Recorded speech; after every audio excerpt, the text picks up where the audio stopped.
everyone. Tonight I'm going to tell you about an experience that my friends still give me a hard time about today.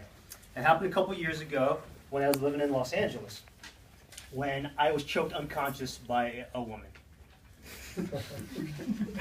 Nice. It's completely true. By what? By a woman.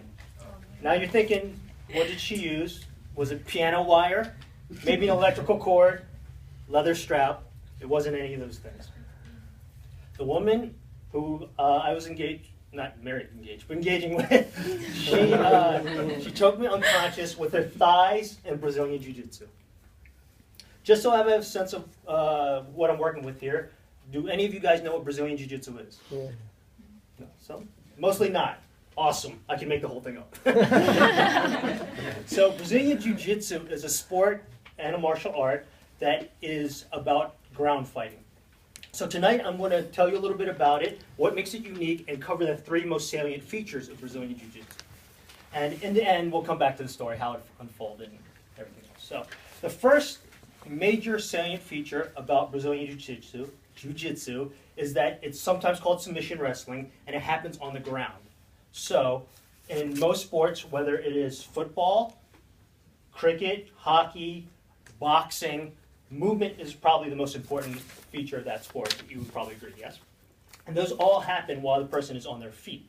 What makes Jiu-Jitsu different is Jiu-Jitsu happens while 2 opponents are rolling on the ground. And it's hard to distinguish how different that is because you've pretty much...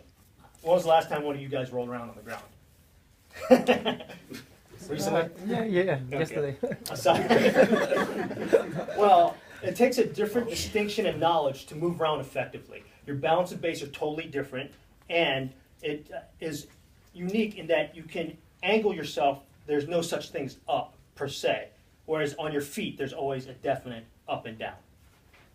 So with Brazilian Jiu-Jitsu, you're rolling around, and because of that, you're able to leverage your body much more effectively than you can on the ground.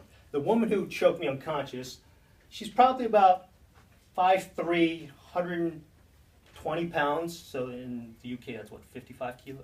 Something like that, about that. So not a big woman by any stretch. She's not like picking up cars and throwing them across the room. She was athletic, but she was able to leverage her entire body against my neck and arm so that I went unconscious.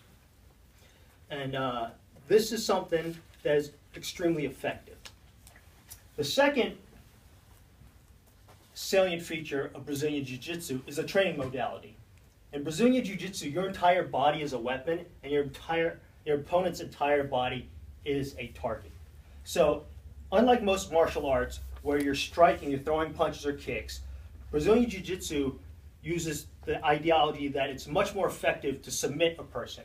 What that means is you want to take your body, put yourself in a position where your opponent is disadvantaged, and you'll isolate one of the limbs, whether it be their neck, arm, shoulder, knees, feet, ankles, wrists. You can totally threaten to break their arms. And you don't want that to happen. So in this training modality, what that would look like is I would touch hands with somebody and say, we go, and we start to wrestle. And to someone who doesn't know the ins and outs of Brazilian Jiu-Jitsu, it looks like you're just randomly rolling around on the ground. But that's not the case. It's a highly skilled martial art.